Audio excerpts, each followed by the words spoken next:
तो कैसा लगेगा आपको अगर आप इतना ज़्यादा उम्र जी सकते हैं, लेकिन आपके आसपास कोई भी ना हो आपका और जिसकी वजह से बस आपकी एक ही विश होती है, जो होती है डेथ विश। तो हमारी ये स्टोरी भी वैसी ही है, जहाँ पर हमारी जो फीमेल लीड है, वो बहुत ज़्यादा उम्र की होती है। उसने बहुत ही सदियों से वो जी रही होती है, क्योंकि उसके पास कुछ पावर्स होती हैं और उसी पावर्स की वजह से उसके पास भी कोई रहता नहीं है। क्योंकि अगर हमारी इतनी लंबी उम्र होगी तो कोई नॉर्मल ह्यूमन बीइंग इतनी एज तक हमारे साथ नहीं रह सकता। तो यहाँ पर स्टोरी में हमारी फीमेल डेस्परेटली मरना चाहती है। तो यहाँ पर हमारी स्टोरी स्टार्ट करते हैं। हम स्टोरी की स्टार्टिंग में हमें एक लड़की दिखाई जाती है, जो कि बोल रही होती है कि बहुत ही दर्द हो रहा है, लेकिन हाँ, मैं और ज़्यादा एक्सपेक्ट ही क्या कर सकती हूँ जब मैं स्ट्रेटली रिवर में जंप करूँगी। तो यहाँ पर हमें पता चलता है कि वो लड़की जो है वो रिवर में कूद जाती है और यहाँ पर अभी वो देख रही होती है और खुद से ही बातें कर रही होती है हल्की हल्की। तो हम देखते हैं वो जो लड़की होती है वो चिल्ला रही होती है कि नहीं प्लीज़, मैं बस इस सारी चीज़ को एंड करना चाहती हूँ। अभी वो किस चीज़ को एंड करना चाहती है वो हमें नहीं दिखाया जाता। वो अपने सर को पकड़ती है और यहाँ पर हम देखते हैं कुछ ना मैजिकल सा होने लगता है। और यहाँ पर ना वो बोलते हैं फाइनली मैं अपनी आंखें क्लोज़ कर सकती हूँ और शांति में रह सकती हूँ। तो स्टोरी का सीन हमारा शिफ्ट होता है, हम एक और लड़की को देखते हैं जिसके सिल्वर हेयर होते हैं और यहाँ पर वो बोल रही होती है, ओह मुझे बहुत ही दर्द हो रहा है, लेकिन मैं यहाँ पर क्या कर रही हूँ, ये कौन सी जगह है, क्या वो लोग मुझे इमरजेंसी रूम में लेकर गए हैं। और यहाँ पर वो सोच रही है कि नहीं, ऐसा नहीं है, ऐसा हो ही नहीं सकता है। वैसे भी मैं अगर हॉस्पिटल आई होंगी तो मुझसे विल वगैरह हैंडल नहीं होंगे। तभी वो बोलती है कि ओके, तो ये आफ्टर लाइफ है, मतलब कि हमारी जब मौत हो जाती है उसके बाद वाली लाइफ है। यहाँ पर ना फिर वो लड़की खुद को देखती है और बोलती है हाँ। और यहाँ पर वो खुद को इधर से उधर देखने लग जाती है कि कौन सी जगह है, उसको कुछ भी समझ में नहीं आता, वो बेसिकली कंफ्यूज होती है। और ये है हमारी फीमेल लीड। और यहाँ पर वो बोल रही होती है इसका मतलब ये आफ्टर लाइफ नहीं है, तो मतलब यहाँ पर उस लड़की जो है उसका पोजेशन होता है एक जगह पर।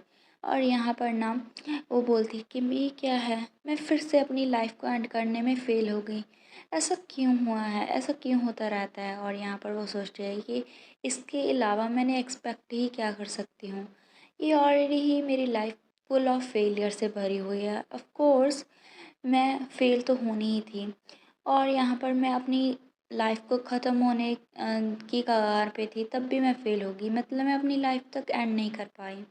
तभी वो सोचते हैं कि मुझे ब्लड की स्मेल क्यों आ रही है और ये थ्रस्ट क्यों हो रही है, मुझे इतनी प्यास क्यों लग रही है इस ब्लड को देख के। तभी ना उसे बहुत ही मतलब प्यास लगती है ब्लड की। और यहाँ पर ना वो इधर से उधर देखती है, वहाँ पर अंधेरा ही अंधेरा होता है और वो सोचती है कि ये जो माउथ वाटरिंग स्मेल है वो क्या है। और यहाँ पर पूरा अंधेरा होता है और फिर वो धीरे से वो कुछ पी रही होती है रेड कलर का, और आपको अंदाज़ा हो चुका होगा कि वो ब्लड ही पी रही होती है। तो यहाँ पर ब्लड नॉर्मल इंसान तो पीता नहीं है।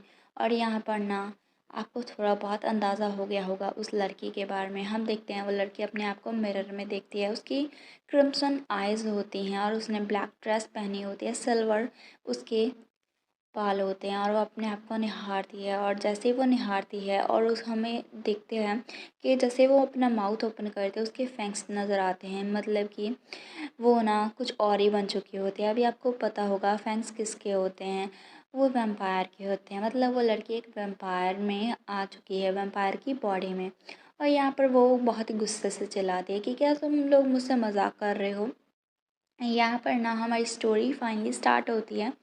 वो लड़की बोलती है कि जो फर्स्ट थिंग थी जब मैंने रियलाइज़ की जब मैं इस दुनिया में आई थी, तो ये थी कि मैं एक वुडन हाउस में रहती हूँ जो कि एक फॉरेस्ट के मिडल में है। और यहाँ पर वो खुद को निहार रही होती है, सोच रही है कि इसके अलावा यहाँ पर एक बेसमेंट भी है और यहाँ पर ब्लड वगैरह भी है जो मैं कंज्यूम करती हूँ। और ये जो आइज़ हैं और ये फैंस अपने अपने दांतों को टच करती है वो, और सोचती है कि ये सभी एक ही चीज़ की तरफ इशारा कर रहे हैं। और वो गुस्से से बोलती है कि व्हाट, सभी चीज़ें मेरे साथ ही क्यों होती हैं और अभी मैं एक वैम्पायर बन चुकी हूँ। और यहाँ पर इसके अलावा मैं ब्लड सकिंग वैम्पायर बन चुकी हूँ। और इसके अलावा मुझे इसका टेस्ट पसंद भी आ रहा है, मतलब मुझे वो ब्लड का टेस्ट अच्छा लग रहा है। फिर वो अपनी मुट्ठी को क्लेंच करती है और बोलती है कि मैं ऐसे क्यों अपनी लाइफ को एंड करने में फ़ेल क्यों हो गई हूँ। मैंने जंप किया था कि मैं अपनी डेथ तक पहुँच सकूँ। ऐसा मैंने इसीलिए नहीं किया था कि मैं एक वैम्पायर बन सकूँ। क्या मैं अभी मर भी सकती हूँ? और ये वैम्पायर लोग होते हैं वो तो और भी ज़्यादा उम्र तक जीते हैं, वो तो मर भी नहीं सकते हैं।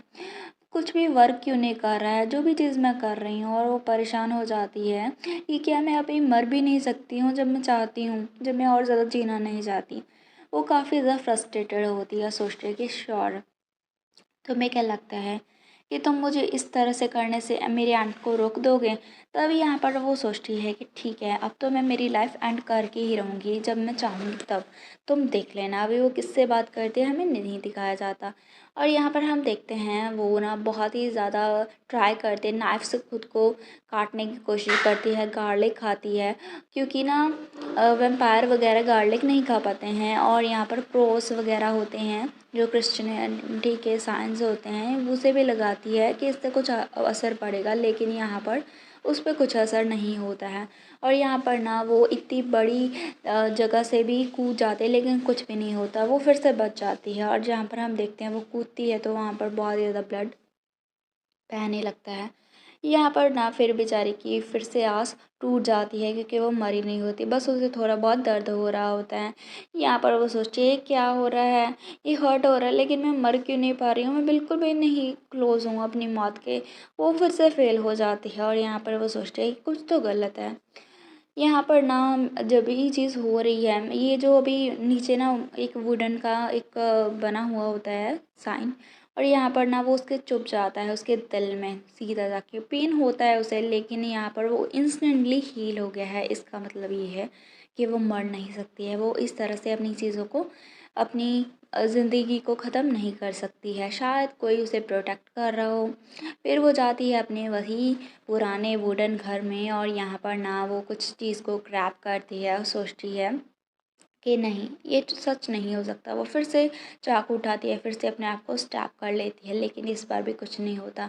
और यहाँ पर ना वो सोचती है कि इस दुनिया में आने के बाद मुझे रियलाइज़ हुआ, जो सेकंड चीज़ थी वो ये थी कि मैं बहुत ही ज़्यादा खुद से हील हो सकती हूँ, मैं मर नहीं सकती हूँ। और यहाँ पर वो सोचती है कि वेट, तो इसका मतलब मैं किल नहीं कर सकती हूँ। और यहाँ पर जब मैं खुद को, अपने आप को किल करने की कोशिश कर रही थी, तो मैंने एक्सीडेंटली पता नहीं कैसे इस बॉडी में एंटर कर लिया है, जो बिल्कुल भी ख़त्म नहीं हो सकती है। मतलब कि यहाँ पर हमें थोड़ा सा पता चलता है कि स्टोरी में क्या हो रहा है। यहाँ पर ना वो जो लड़की होती है वो सोचती है कि इसके अलावा ये कोई नॉर्मल रेगुलर वैम्पायर भी नहीं है, ये तो एक इमॉर्टल वैम्पायर है जिसकी कोई भी वीकनेस नहीं है। तुम्हें क्या लगता है मैं फिर से ट्राई करने से क्विट कर दूँगी? वो गुस्से में बोलती है, अगर फिज़िकल मेथड वर्क नहीं कर रहा तो दूसरा मेथड मैं कोई ट्राई करूँगी। जो लास्ट अटेम्प्ट रह गया है वो डेथ तक स्टार्व होने का, भूखे मरने का है। और यहाँ पर ना हम देखते हैं वो लड़की बोलती है कि ये भी वर्क नहीं कर रहा है, वो काफ़ी दिनों से भूखी होती है। अभी उसने मतलब 6 to 8 मंथ्स तक कुछ भी नहीं खाया होता है। और यहाँ पर वो सोचती है कि मुझे तो ये भी नहीं पता है कि अभी ये डार्क जगह कैसी हो चुकी है। जो चीज़ मुझे बस ये पता है कि मैंने स्टारवेशन स्टार्ट किया था और इससे मुझे मारा नहीं जा सकता है। बस ये पेनफुल है, जितना मैंने इमेजिन किया था उससे भी ज़्यादा, और सभी चीज़ें उसकी फ़ेल हो जाती हैं। तभी यहाँ पर ना हमें अच्छा सा मौसम दिखाया जाता है, अभी तक सिर्फ डार्क दिखाया गया था, और यहाँ पर टाइम ऐसे ही बीतता जाता है। एंड यहाँ पर वो सोचती है कि मैं बिल्कुल भी खुद को क्लोज भी महसूस नहीं कर पा रही हूँ अपनी मौत के, और यहाँ पर मुझे सिर्फ पेन ही होता है और कोई स्कार्स भी नहीं होता है। स्टार्विंग तो और भी ज़्यादा पेनफुल रहती है, और अभी मुझे ना पता नहीं कि मैं क्या करूँ, सभी चीज़ें मुझ पर इनइफेक्टिव हैं। तब यहाँ पर ना वो गुस्से में अपनी बुक रखती है और सोचती है कि यह कोई ऐसी चीज़ भी है जो मैंने ट्राई नहीं की। हम देखते हैं वो लड़की थी ना, अभी उसकी चेंज हो जाती है अपीयरेंस, वो ब्लैक हेयर में हो जाती है, उसकी ग्रीन आइज़ हो जाती हैं। और यहाँ पर ना वो बोलती है, जो थर्ड चीज़ है मैंने इस दुनिया में आने के बाद रियलाइज़ की थी, वो ये है कि नाइट के दौरान मैं एक विक्सियस एम्पायर बन जाती हूँ, उसकी फॉर्म में आ जाती हूँ, और दिन के दौरान मैं एक नॉर्मल ह्यूमन की तरह लगती हूँ, ब्लैक जो उसकी अपीयरेंस हो जाती है, ब्लैक बाल हो जाते हैं और यहाँ पर वो सोचती है ये बहुत ही अपसर्ट है। यहाँ पर वो सोचती है कि मेरे फैंग्स भी चले गए हैं अभी दिन के टाइम पे। क्या वैम्पायर इस तरह से अपनी फॉर्म भी चेंज करता है दिन और रात के दौरान? नहीं, ऐसा नहीं होता है। बेसिकली ये सिर्फ़ उसके साथ ही स्पेशल केस है। वो सोचती है कि मैंने भी ये चीज़ पहले कभी भी नहीं सुनी है और यहाँ पर वो सोचती है या फिर सुनी होगी, मुझे याद नहीं है। यहाँ पर ना फिर वो कोई चीज़ ढूँढ रही होती है और फिर वो बोलती है यहाँ पर भी नहीं है। यहाँ पर हम देखते हैं बहुत सारे चिकन्स वग़ैरह होते हैं और यहाँ पर वो सोचती है कि ये सारे चिकन्स कहाँ गए हैं। और यहाँ पर ना वो सोचती है कि अभी क्योंकि ना वो चूज़े होते हैं, चिकन्स नहीं होते हैं। वो सोचती है कि नो वंडर मॉर्निंग में इतना ज़्यादा शांति थी। और यहाँ पर वो सोचती है कि मुझे ना ऐसे लिटिल चिक्स को नहीं खाना है। मेबी यहाँ पर ग्राउंड फ्लोर पे कुछ और ज़्यादा खाना होगा और तभी वो ग्राउंड फ्लोर पे जाती है और उसे तब भी कुछ खाना नहीं मिलता है। मतलब उसका खाना ख़त्म हो जाता है तो वो वैम्पायर, लेकिन वो ह्यूमन्स को नहीं खाती है, उसका ब्लड नहीं पीते है, वो एनिमल्स का ब्लड पीती है। यहाँ पर ना वो सोचती है कि ऐसा लगता है कि मुझे चिक्स को ही खाना होगा और यहाँ पर वो सोचती है लेकिन ये बहुत ही जल्दी है। तभी यहाँ पर वो गुज़र रही होती है, तभी अचानक से उस वुडन जो होती है हट, वहाँ पर ना जैसे ही उसका पैर लगता है वहाँ पर गोल्ड कॉइन नज़र आते हैं और वो बोलती है कि क्या है, ये क्या कॉइन्स हैं? यहाँ पर ना उसे समझ में नहीं आता क्योंकि वो दूसरी डायमेंशन से आई होती है यहाँ पर। और तभी वो क्या करती है, उन कॉइन्स को पकड़ लेती है। सोचती है कि ऐसा लगता है कि मैं इससे कुछ खरीद सकती हूँ टाउन में जाके। मैंने पहले वुड्स के बाहर कभी पैर नहीं रखा, तो शायद ये वर्क करे। और यहाँ पर ना वो उस सारे जो होते हैं कॉइन्स वगैरह निकाल लेती है और यहाँ पर वो सोचती है कि चलो ट्राई करते हैं। यहाँ पर हम देखते हैं फिर वो धीरे-धीरे उसका सफ़र स्टार्ट होता है, वो वुड से बाहर निकल जाती है। जैसे ही वो बाहर निकलती है वो सोचती है ये फ़ॉरेस्ट काफ़ी डीप था, उसके पाथ्स भी काफ़ी कॉम्प्लिकेटेड हैं। मुझे नहीं पता क्यों, लेकिन यहाँ पर ना ऐसा लगता है कि यहाँ पर ना जो एनिमल्स वगैरह हैं वो भी मुझे अवॉइड कर रहे हैं।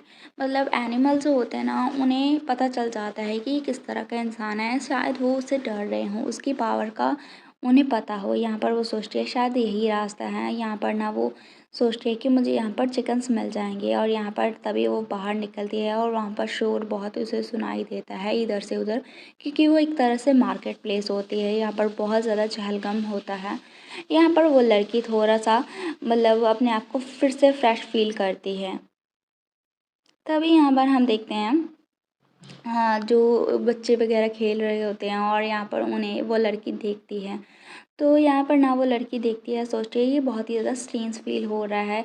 ये अनफ़ैमिलियर से क्लोथ्स हैं, अनफ़ैमिलियर फ़ेस हैं, लैंग्वेज है और यहाँ पर ना मुझे रिमाइंड कर रहा है फिर से कि मैं इस दुनिया की नहीं हूँ। आई मीन हाँ, स्टार्ट में ऐसा हुआ था, मुझे पता है कि मैं एक वैम्पायर हूँ। एटलीस्ट इनकी साइट जो है वो मेरे माउथ को वाटर नहीं कर रही हैं, मतलब कि मुझे प्यास नहीं लग रही है ब्लड की। और यहाँ पर वो सोचती है कि क्या ये सच में हो सकता है? और मुझे लगता है ये बहुत ही ज़्यादा पेनफुल एक्जिस्टेंस होने वाली है। तभी वो मार्केट में जाती है, एक आदमी को देखती है जो चिकन बेच रहा होता है। तभी उसकी नज़र भी वहाँ पर पड़ती है और यहाँ पर वो आदमी उससे पूछता है कि क्या तुम्हें कुछ चाहिए? वो उससे बोलते हैं मुझे चिकन चाहिए। तो वो उससे बोलता है तुम सही जगह पर आई हो, तुम्हें कितने चाहिए? तो वो उससे बोलता है बोलती है हमारी लड़की कि मुझे वो ज़िंदा चाहिए। तो वो उससे बोलता है कि क्या तुम्हें लिविंग चिकन्स चाहिए? और फिर वो उधर देखने लगता है और बोलता है कि तुम्हें कितने चाहिए? तभी हमारी जो होती है फीमेल लीड, वो कॉइन को बाहर निकालती है। वो बेसिकली एक कॉइन को बाहर निकालती है, यहाँ पर वो लड़के की आँखें चमक जाती हैं क्योंकि उसे पता है वो गोल्ड कॉइन है। तो लूना जो है हमारी फीमेल लीड का नाम होता है लूना, वैसे उसके 2-3 नाम होते हैं लेकिन यहाँ पर मैं आपको लूना बता देती हूँ। लूना नाम यहाँ पर ज़्यादा प्रेफ़र किया जाएगा। तो लूना उससे बोलती है कि तुमने मुझसे पूछा है कि कितने चाहिए, है ना? यहाँ पर वो कॉइन दिखा देती है। यहाँ पर वो जो आदमी है उसका रिएक्शन उसे पता चल जाता है। वो बोलता है कि इससे ना तुम्हें 10 चिकन्स मिल जाएँगे और वो इधर-उधर आँखें घुमाता है, मतलब वो झूठ बोल रहा है। तभी यहाँ पर वो उस कॉइन को देखती है और बोलती है 10। तो ये तो मेरे लिए काफ़ी मंथ चल जाएगा, लेकिन यहाँ पर क्या सच में क्या ये एक कॉइन वर्थ इट है 10 चिकन्स का? तभी वो उसे पकड़ लेती है, ग्रैब कर लेती है और उससे बोलती है कि क्या तुम्हें मैं फूल नज़र आ रही हूँ? तभी वो आदमी डर जाता है और उससे बोलता है कि व्हाट आर यू डूइंग? और उससे बोलता है कि मुझे नहीं पता कि तुम क्या बात कर रहे हो। तो वो उससे बोलती है कि मुझे पता है तुम प्रिपेयर रहोगे पे करने के लिए, अगर तुमने मेरे फेस पे ही झूठ बोला। वो लड़का डर जाता है। यहाँ पर वो सोचता है आदमी कि मुझे लगा था कि ये ना एक छोटी नेव लिटिल गर्ल होगी जो टाउन को विज़िट करने के लिए आई है, तो मैं उसे ईज़िली लाई करके जाल में फँसा लूँगा, लेकिन ऐसा बिल्कुल भी नहीं लग रहा है। मैं ट्रबल में पड़ सकता हूँ यहाँ पर। फिर वो उसे बोलता है मुझे माफ़ कर देना, मैं तो बस तुमसे मैस कर रहा था। और बोलता है कि मेरे पास ना भी राइट चेंज नहीं है तुम्हें गोल्ड कॉइन के देने के लिए, प्लीज़ मेरी सॉरी स्वीकार करो। तभी वो समझ आती है कि ये गोल्ड कॉइन है। वो सोचते हैं कि मुझे नहीं पता था कि मैं इस बॉडी में एंटर कर चुकी हूँ, यहाँ पर ये बॉडी काफ़ी ज़्यादा प्रॉपरली लोडेड है। तभी यहाँ पर उसे किसी की आवाज़ सुनाई देती है, तो फिर पीछे मुड़ती है और बोलती है ये क्या हुआ? तभी आदमी बोलता है वो फिर से फाइट कर रहे हैं यहाँ पर, मतलब उनका रोज़ का ही काम है। यहाँ पर एक लड़का है जो उससे बोलता है दूसरे आदमी से, मैं तुम्हें वापस कर दूंगा, मैंने तुम्हें कहा तो है। तो वो लड़का उसे बोलता है कि तुमने लास्ट टाइम भी ऐसा ही कहा था, अभी गेट लॉस्ट हो जाओ। तो वो लड़का उससे बोलता है नहीं, ये प्लीज़ मेरा लास्ट चांस है, मुझे बताओ मैं लोन कहाँ से ले सकता हूँ। और हमें वो लड़का दिखाया जाता है जिसकी पर्पल आइज़ होती हैं।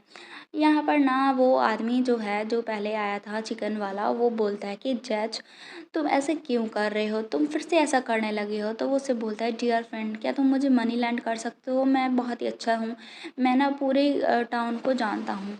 यहाँ पर ना जो है वो लड़का चिकन बेचने वाला आदमी, वो बोलता है कि पूरा टाउन जानता है कि तुम कितना ज़्यादा लेज़ी हो, तुम बिल्कुल कोई काम नहीं करते हो, तुम बिल्कुल भी पैसे वापस नहीं करते हो। ये बात ना उसको लग जाती है। वो बोलता है कि तुम मुझे ऐसा कैसे बोल सकते हो, तुम्हें पता भी है कि मैं कौन हूँ? वो फिर से शुरू हो जाता है और वो बोलता है मैं जज हूँ और मैं ना एक बहुत ही फेमस फैमिली से बिलोंग करता हूँ। वो कोई शूफील्ड फैमिली का हेयर होने का दावा करता है और बोलता है कि मैं उस लीग को फॉलो करता हूँ जो कि वैम्पायर हंटर्स हैं, और तुम ना मुझे टेस्ट भी कर सकते हो। तुम मुझे इस तरह से ट्रीट क्यों कर रहे हो? तुम्हें तो मुझे रिस्पेक्ट से ट्रीट करना चाहिए। तभी पीछे से आवाज़ आती है तुमने अभी अभी क्या कहा? क्योंकि वो हमारी लड़की है लूना, वो एक वैम्पायर होती है। वो उस लड़के को पकड़ लेती है और यहाँ पर ना वो लड़का बोलता है कि वैसे मैंने अभी भी कहा है कि मैं जो हूँ वो वैम्पायर हंटर की लीनेज को बिलोंग करता हूँ। तभी वो लड़के उसे बोलते हैं मुझे फॉलो करो, तो वो उसे घसीट के लेके जाती है। तो वो जो जज होता है वो बोलता है मुझे अभी के अभी रिहा करो, इसी की अभी मुझे जाने दो प्लीज़। और यहाँ पर वो विनती करता है, लेकिन अब वो उसे नहीं सुनती और उसे यहाँ पर अपनी हट में लेके जाने लगती है। अभी यहाँ पर वो गुज़र रहे होते हैं फॉरेस्ट से और यहाँ पर वो लड़का बोलता है कि तुम मुझे ऐसा मेरे साथ क्यों कर रहे हो? मेरे पास कोई मनी नहीं है, मेरा सच में यही मतलब है, मेरे पास कोई पैसा नहीं है। अगर तुम मुझे टाइम दोगी तो मैं तुम्हें ला दूँगा। तो क्योंकि उसे लगता है कि पैसे के लिए वो ऐसा कर रही हैं। तो वो लड़का जो है वो उसे बोलता है प्लीज़ मुझे चांस दो। तो यहाँ पर ना वो उसे बोलती है शट अप एंड और मुझे आंसर करो। यहाँ पर ना उसके ऊपर ना कुछ फेंकती है, वो डेफ़िनेटली हमारे गोल्ड कॉइन होते हैं। जैसे ही वो उसे मिलते हैं, वो तो एक पपी की तरह एक्ट करता है और उससे बोलता है कि माय लेडी मैं तुम्हें कैसे सर्व कर सकता हूँ? वो उससे पूछते हैं तुमने कहा है कि तुम वैम्पायर हंटर की लीनियज से बिलॉन्ग करते हो। तो वो उससे बोलता है हाँ ये करेक्ट है। वो उससे बोलती है तो इसका का मतलब है तुम्हें पता है वैम्पायर को कैसे किल करते हैं, है ना? वो उससे बोलता है कि ऑफ़ कोर्स सनलाइट में जाने से उनकी ग्रेट वीकनेस है और वो मर सकते हैं, और अगर ना तुम उसे उसके हार्ट से मतलब उसके दिल में ऐसे वार करोगे जब वो डे लाइट में एक्सपोज होगे तब भी वो मर सकते हैं। और वो ब्राइटली एक्साइटली ये बात बोल रहा होता है। तो वो लूना बोलती है इसने वर्क नहीं किया है क्योंकि वो हर मेथड ट्राई कर चुकी हैं। तो वो उससे बोलता है नहीं ऐसा नहीं हो सकता, क्यों ना तुम सिल्वर वेपन ट्राई करो। यहाँ पर ना उसके देख के ना लूना को गुस्सा आता है, सोचते हैं कि क्या मुझे उसे मार देना चाहिए। यहाँ पर ना मतलब उसका कोई भी काम नहीं करता है, जो भी मैथड वो बताता है वो उसे बोलता है नो वे। यहाँ पर ना अब वो बोलता है कि अगर ये सारी चीज़ें वर्क नहीं कर रही है तो इसका मतलब कि जो वैम्पायर है वो रूलर ऑफ द मून है, रूलर ऑफ द मून पे ही ऐसी चीज़ें वर्क नहीं करती हैं, वो ही इम्मॉर्टल है। उसकी बात सुन के हम देखते हैं उसका जो चेहरा है वो काला पड़ जाता है लूना का, और यहाँ पर वो सोचती है कि क्या रूलर ऑफ द मून उसकी बात जो है स्टक हो जाती है। वो उससे बोलती है कि तुम्हारा नाम क्या है, मुझे फिर से बताओ। वो उससे बोलती है जैक। वो उससे बोलते हैं नहीं, तुम्हारी फैमिली का नेम, और उसे ग्रैब कर लेती है। वो बोलता है मेरी फैमिली का नाम शुअल्ड है, और यहाँ पर वो बोलता है कि तुम्हारे साथ क्या हुआ है, क्या कोई प्रॉब्लम है। तो वो उसके फैमिली का नाम लेते हैं शुअल्ड, और यहाँ पर वो सोचते हैं ruler of the moon and शूफील्ड, ये नेम सुने हुए लगते हैं। तभी यहाँ पर ना वो उस लड़के को ध्यान से देखते हैं, उसको जो ट्रेड्स होते हैं उसे ध्यान से देखते हैं, और यहाँ पर वो सोचते हैं ये तो नेम है जो मेल लीड है जो नॉवल मैंने रीड की थी उसका। यहाँ पर हमें पता चलता है कि जो हमारी लूना है वो एक फैंटेसी नॉवल में स्टक हो गई है, ट्रांसमिट हो गई है, और वहाँ पर उससे भी बड़ी बात वो एक वैम्पायर बन चुकी है जैसे मारा नहीं जा सकता, और मरना ही उसकी सबसे बड़ी विश थी। अभी आपको क्या लगता है उसकी विश पूरी होगी? तो अभी तो हमें नेक्स्ट पार्ट में ही पता चलेगा कि क्या होता है हमारी लूना के साथ और इस लड़के के साथ क्या होता है, और हमारी स्टोरी कैसे आगे बढ़ेगी। तो बने रहिए आप मेरे साथ स्टोरी में, क्योंकि आप लोगों ने सबसे ज़्यादा वोटिंग इसे ही दी थी। इसके अलावा एक और स्टोरी है वो भी काफ़ी इंटरेस्टिंग है, मैं उसका एक पार्ट डालूँगी, और आप लोग ना मुझे वो बताना कि आपको ये कैसी लगेगी। And that's it.